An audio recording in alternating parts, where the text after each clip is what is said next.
Ne yaptarsan burada? Əsgəyə çıxartdım bəyəxlanı çəkməyə. Bilmirəm onda düşdü, harda düşdü. 20 madəm itirmişəm, tapamıram bəyəxlandan. Harda itirsən? Yenə mi buralar itdən ha? Köməkli maxtaraqdan. Nə qadanam, görünə varsa.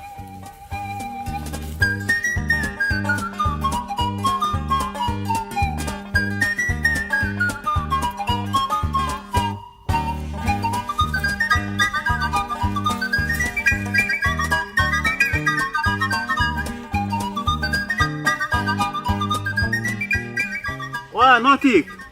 100 manat tapdım. Yox, məndə 20 madəm idi. Eləmi? Hə. Hə, eşit.